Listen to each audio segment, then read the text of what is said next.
The most famous midnight mass on earth usually begins before midnight. That alone tells you something important about Christmas in Vatican City. What the world sees as a single dramatic ceremony is actually the final, polished surface of a much larger story. One built from centuries of ritual, architecture, politics, memory, crowd control, music, and expectation. On one of the smallest pieces of sovereign territory on the planet, a celebration centered on the birth of a child draws cameras, pilgrims, tourists, diplomats, choirs, police, clergy, and curious onlookers into the same stone square. It looks serene on screen, but step closer and you discover a place where silence has to be organized, symbolism has to be staged, and one winter night in Rome becomes a global event. At first glance, Vatican City can seem almost too small for the scale of emotion projected onto it. Barely more than a walled enclave beside Rome, it is dominated by one overwhelming landmark, St. Peter's Basilica, rising behind the vast open arms of Bernini's colonnades. At Christmas, that familiar image changes. A tall tree stands in St. Peter's Square. A large nativity scene becomes the visual center at ground level. Lights glow against travertine stone. Crowds gather not in the thousands alone, but through screens, broadcasts, and feeds that multiply the audience far beyond the square itself. And that is exactly what makes this festival different. In many cities, Christmas spills outward into markets, shopping streets, and noise. Here, the most powerful effect often comes from restraint.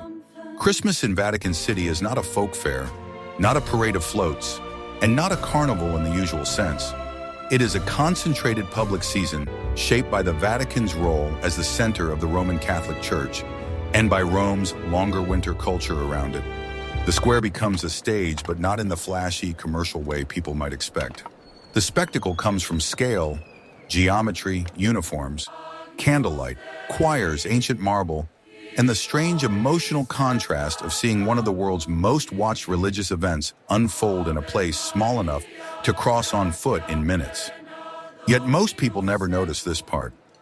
The Vatican at Christmas is as much about space as ceremony. The city's tiny size forces every detail to matter. The roots of this story run far deeper than the modern broadcast era. Christmas as a feast developed gradually in the early centuries of Christianity, with December 25th becoming established in Rome by late antiquity. Over time, the city became one of the most important places for marking the celebration. Early Christian Rome linked the feast not only to theology, but to urban ritual-specific churches, processions, night vigils, and the ordering of sacred time. Historians point to the ancient custom of a night mass connected with the Nativity, and by the medieval period, the city of Rome had long been central to how Christmas was observed in the Western Church. The papacy gave that celebration visibility, continuity, and ceremonial weight. One widely accepted view is that the tradition of a night celebration for Christmas was shaped in part by very early Christian practices in Jerusalem, then adapted and developed in Rome. Over centuries, the papal Christmas liturgy took on a form recognized around the world. The famous Midnight Mass became one of the defining images of Christmas itself. But the real story begins here. Many of the things people now think of as timeless Vatican Christmas traditions are surprisingly modern. The giant Christmas tree in St. Peter's Square, for example, is not an ancient medieval custom. It dates only to 1982 during the pontificate of John Paul II. The large nativity scene in the square also belongs to that modern visual era. That matters because Vatican Christmas is often imagined as unchanged for 1,000 years, when in reality, it is a careful blend of very old ceremony and recent visual tradition. The Basilica, the feast, the papal role, and the ancient Roman setting carry centuries of history. The tree, the outdoor nativity installations, the giant screens, the international media compounds, and the global television framing belong to the modern age. In other words, what feels eternal is partly contemporary design. And this is exactly what keeps the festival alive. It adapts without abandoning its central identity. Why is it celebrated here with such intensity? In neutral historical terms, Christmas marks the nativity of Jesus within Christian tradition, and Vatican City, as the seat of the papacy, became one of the most symbolically important places in the world to observe it. For Catholics, this is one of the major feasts of the year. For the Vatican institution, it is also a moment of public communication, continuity, and presence. For Rome, it is part pilgrimage season, part winter tradition, part global media event. So even if the theological meaning is central for participants, the visible celebration also functions as diplomacy, heritage, and public culture. One evening inside St. Peter's Basilica can be simultaneously local, international, intimate, and intensely choreographed. And who actually celebrates it? Not just clergy and not just pilgrims. Romans come to see the square and the decorations. Families bring children to view the Nativity. Travelers plan entire winter itineraries around Christmas Eve in St. Peter's. Choir members rehearse for weeks. Vatican workers manage tickets, seating, lighting, barriers, sanitation, and access routes. Security teams from the Vatican and Italy coordinate movement in one of the most sensitive spaces on Earth. Journalists arrive with tripods and cold hands. Artisans, often from different regions, help create the nativity scene. The tree itself is usually donated, often by a particular region or community, turning the square into a quiet map of wider European identity. And outside the walls, hotel staff, cafe owners, shopkeepers, drivers, and street vendors all feel the season in practical ways. Preparations begin long before Christmas Eve. In Rome, the season starts to become visible in early December, especially around the Feast of the Immaculate Conception, which traditionally opens the Italian Christmas mood. Churches across the city begin displaying cribs. Families stroll through decorated streets. The Vatican's own Christmas atmosphere builds piece by piece. The tree arrives first as a logistical event before it becomes a symbol. It has to be transported, lifted, secured, and decorated in a square seen by the entire world. The nativity scene is assembled with the same strange mix of craftsmanship and crane work. Wooden supports, figures, lighting rigs, protective fencing, wiring, and final scenic touches all appear before the cameras ever roll. Then there is the quieter preparation most visitors never see. Choir rehearsals echo through rehearsal spaces. Liturgical planners finalize seating and movement inside the basilica. Floral teams prepare arrangements designed not to overwhelm the architecture. Ticket requests are processed, though seats inside St. Peter's are limited and famously difficult to obtain. Television crews map camera positions. Security checks intensify. Barricades, lanes, and checkpoints are studied down to the meter. Around St. Peter's Square, the area has to remain beautiful and controlled at the same time. That balance is one of the hidden achievements of the Vatican at Christmas. It must look effortless while behaving like an international summit. And there is another side to this story just outside the square. The Vatican itself is not a Christmas market. You do not enter St. Peter's Square and find a carnival of food stalls and flashing entertainment. The atmosphere inside is disciplined, open, ceremonial. But on the Roman streets nearby, Borgo Pio, the routes toward Castel Sant'Angelo, the wider neighborhoods feeding the pilgrimage zone, the season becomes warmer, looser, and more domestic. Window displays glow. Cafe counters fill with panettone, biscuits, and holiday pastries. Roasted chestnuts perfume the evening air. Cups of coffee and hot chocolate pass between cold hands. In this way, Vatican Christmas is never just the Vatican. It is the tension between the controlled heart of the event and the ordinary city wrapped around it. By the time Christmas Eve arrives, the visual rhythm changes from anticipation to execution. Early in the morning, before most visitors have even finished breakfast, the square is already being tuned for the day. Workers sweep stone surfaces. Technicians check lights, sound, and video feeds. Security personnel review routes and monitor gates.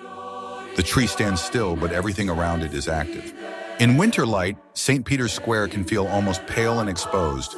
The sky silver over the Basilica dome. The nativity scene, often admired leisurely on previous days, now becomes part of a much bigger emotional machine. Tourists stop for photos. Pilgrims pause longer. And slowly the day starts to lean toward evening. By late morning and afternoon, the crowd begins to thicken. Some arrive with printed reservations in hope of entering the Basilica. Others already know they will remain outside, watching on giant screens. You hear Italian first, then Spanish, English, Polish, French, Portuguese, Tagalog, Korean, German, and dozens more. That mixture is one of the most distinctive sounds of Christmas here. People do not come wearing one festival costume. They come in winter coats, scarves, wool hats, camera straps, sensible shoes, pilgrim badges, and the occasional small national flag. The human texture is not theatrical but layered. Elderly couples stand beside backpackers. Priests in black coats pass families with strollers. Religious sisters move through the crowd with practiced calm. The square becomes a portrait of global Catholicism, tourism, and urban winter all at once. As daylight fades, the Vatican becomes more cinematic. The facade of St. Peter's takes on warmer tones. The Christmas tree lights begin to matter more as the sky darkens. The Nativity scene emerges from daylight realism into theatrical illumination. Under Bernini's sweeping colonnades, people cluster, wait, and reposition for a better view. The obelisk at the center of the square becomes a kind of silent needle holding sky and stone together. And here the festival reveals one of its most powerful secrets. The closer night gets, the less movement you actually need. Unlike a street procession elsewhere in the world, the drama in Vatican City comes from concentration. The crowd settles. The cameras lock in. The architecture does the rest. Inside the Basilica, meanwhile, another world is taking shape. St. Peter's is immense enough to humble almost everyone who enters it. Marble floors spread outward like ceremonial terrain. Mosaics glitter far above the eye. The bronze baldachin over the papal altar anchors the center like a dark monument under the soaring dome. At Christmas, the interior is transformed not by clutter, but by emphasis. The lighting feels warmer. Seasonal arrangements add color without competing with the stone. Red poinsettias, evergreens, and formal floral groupings can appear against gold, cream, and deep shadow. The result is not cozy in a domestic sense. It is monumental winter, beautyless, like entering a home. More like entering a memory the size of a continent. Then come the visual elements that audiences remember, even if they do not know their names.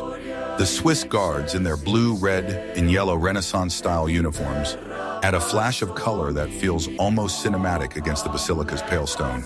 Vatican gendarmerie officers, more modern and discreet, move with a different energy, practical, alert, invisible until needed.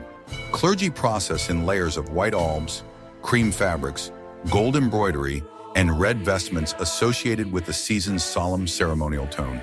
Choir members appear in formal dress or robes, their visual role quieter but no less important. There are no giant floats here, no extravagant mass, no carnival feathers. The costume language of Vatican Christmas is about office, service, tradition, and rank. Every garment tells the viewer where authority, music, and ritual are positioned in the frame. The objects carried through the space matter too. A processional cross leads movement before words are spoken. Candles turn light into something deliberate rather than decorative. Incense, when used, changes the air itself, making the basilica visible in layers as smoke catches the light. Liturgical books, staffs, chalices, and ceremonial vessels appear not as museum pieces, but as working elements in a living tradition. Even for viewers with no personal connection to the rite, the effect is powerful because these objects create order. They tell your eye where to look and when something significant is happening. In a documentary, this is gold. The ritual explains itself visually long before anyone narrates it. And still, for most of the world, Christmas in the Vatican is experienced from outside. Large screens in St. Peter's Square allow those without seats to witness the ceremony in real time. That has changed the character of the event. Once, the distinction between inside and outside would have been much sharper. Now the square becomes an extension of the Basilica with shared moments of stillness, reaction, and attention.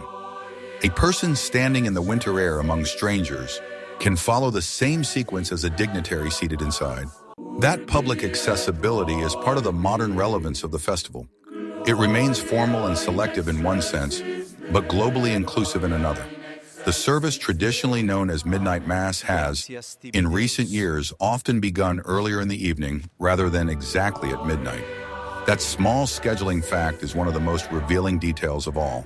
It shows how even one of the most tradition-heavy events in the Christian world adapts to modern realities. Age, security, logistics, broadcasting, and the physical demands of a late-night celebration. Yet the older name survives because names carry emotional memory. People still say midnight mass because they are describing more than a clock time. They are naming a feeling, the threshold between night and feast, waiting and arrival, darkness and light. When the principal procession begins, the entire atmosphere tightens. This is the peak that viewers across the world recognize. The movement of clergy through the Basilica, the hush in the crowd, the camera sweep, the music rising into the stone volume of the church. No single gesture needs to be dramatic because the setting magnifies everything. The choir becomes part of the architecture. The Basilica, already enormous, feels even larger when silence settles between musical passages. Faces in the congregation flicker with concentration, fatigue, awe, curiosity, and relief at finally being there. Some people have traveled across continents for this night. Others came because they happened to be in Rome and wanted to see history with their own eyes. For a few hours, both kinds of visitors share the same frame. The central rituals are formal and structured, and for many participants, they carry deep personal meaning. But from a documentary point of view, what matters is how they organize time. There are readings, processions, music, gestures of reverence, moments of address, and carefully sequenced actions around the altar. Even viewers unfamiliar with the liturgy can sense its rhythm. Gathering, listening, response, elevation of tone, and release. It is one of the reasons the event translates so effectively on camera. The ritual offers its own editing pattern. Wide shot of Basilica, close-up of a candle flame, choir in profile, hands holding a book, incense drifting under the dome, crowd outside in coats watching screens beneath the tree. The event is not just happening in one place, it is happening in layers. But there's another side to this story that never fully appears in the television frame. Christmas Eve in Vatican City is also a lesson in patience. Long waits, security lines, cold feet on stone, limited visibility, people shifting for space, parents trying to keep children warm, phones raised then lowered.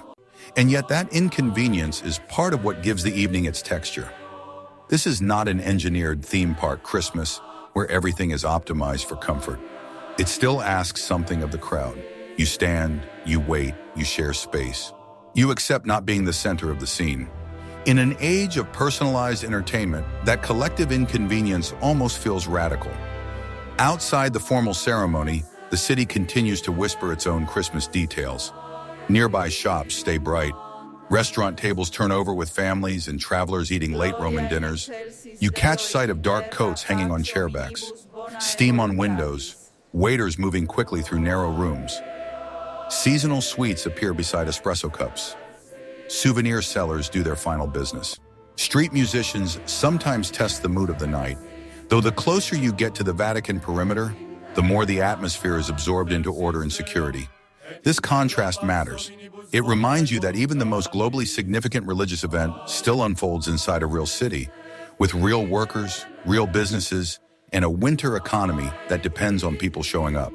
One of the lesser-known Christmas traditions around the Vatican is the exhibition of nativity scenes under Bernini's colonnade, often called the 100 Presepi. It opens the season into something broader than one ceremony. Here, the Nativity is interpreted through different materials, cultures, scales, and artistic languages. Some are traditional, some folk-inspired, some refined, some almost playful. For documentary storytelling, this is a perfect hidden layer because it reveals how a single religious story has been translated into local craftsmanship across the world.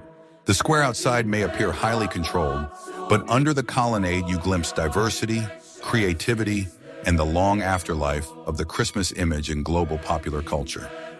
The annual nativity scene in Tree and St. Peter's Square also change year to year, and that variability is easy to miss if you only watch the event casually. Different regions contribute different artistic styles. Different communities donate the tree. Different visual themes shape how the square feels each December. So while the setting is stable, the Christmas image is never exactly the same twice. This gives the Vatican a subtle freshness. It is not reinventing Christmas, but it is quietly restaging it every year. The oldest institution in the story allows itself a measure of renewal through wood, fabric, lighting, craft, and regional identity. By late night, after the principal ceremony ends and the crowd begins to loosen, Vatican City changes one more time. The great surge of attention softens into departure. People walk back through checkpoints and out toward Rome. The square, which seemed so densely charged earlier, begins to breathe again. The tree still glows. The Nativity remains in place. The Basilica facade returns to stillness. You hear more footsteps now, fewer announcements. The event has passed, but the city is still inside Christmas. And this closing atmosphere may be the most moving of all. Not the high point of ceremony, but the release that follows it. Morning brings another transformation. Christmas Day in the Vatican opens under a calmer light, but the mood is not over. The square fills again for the public appearance from the Basilica's central balcony, and the cycle of global attention resumes. Yet even if cameras focus on that next moment, the emotional center for many people remains the previous night. The waiting, the stone, the cold, the choir, the sense of history folding around a modern crowd. That is why people keep coming. Not because Vatican Christmas is easy, and not because it is the most festive in the commercial sense, but because it offers scale and continuity few places on earth can match. Its modern relevance goes far beyond devotion alone. Tourism is an obvious part of the story. Hotels, guides, restaurants, transport services, souvenir shops, and local businesses all benefit from the season. But there is also a deeper civic relevance. Christmas in the Vatican reinforces Rome's identity as a pilgrimage city while showcasing cultural heritage that is still active rather than frozen behind glass. It supports artisans who build nativity scenes, musicians who perform, technicians who manage global broadcasts, and younger generations who now encounter the tradition through live streams, short clips, and social media before they ever set foot in the square. Heritage survives not by standing still, but by remaining legible to the present. For young people especially, this matters in a new way. A teenager may first see Vatican Christmas as a phone screen clip-lit basilica, a crowd in the square, a choir echoing under the dome. Later, that same person may travel to Rome and discover the gap between image and reality. How cold it is, how long the lines are, how huge the basilica feels, how small the Vatican actually is. That transition from digital spectacle to physical experience is part of the festival's future. The event still matters because it can survive translation from ritual to broadcast, from square to screen, from inherited memory to first-time encounter. And perhaps that is the deepest reason Christmas in Vatican City continues to hold the world's attention. It is not simply old and it is not simply famous. It is a meeting point between permanence and adaptation. The feast is ancient. The square tree is modern. The basilica is monumental. The crowd is temporary. The institution is formal. The emotions in the faces are personal. The event belongs to one religious tradition, yet its images have entered global culture far beyond that community. People may come for history, faith, curiosity, architecture, or atmosphere. The square receives all of them in the same winter light. So when Christmas 2026 settles over Vatican City, the real power of the night will not come from one headline phrase or one television angle. It will come from the accumulation of details: the tree against the facade, the nativity at the foot of the obelisk, the murmur of many languages under heavy coats, the disciplined lines at the gates, the warm glow inside St. Peter's, the Swiss Guard uniforms bright against stone, the choir lifting sound into the dome, the city of Rome humming just beyond the walls, and the long human habit of gathering in darkness to mark a story older than any camera. In the end, that is what makes Christmas here unforgettable. Not spectacle alone, but the feeling that for one cold night in the world's smallest state, history, image, and emotion fit inside the same frame.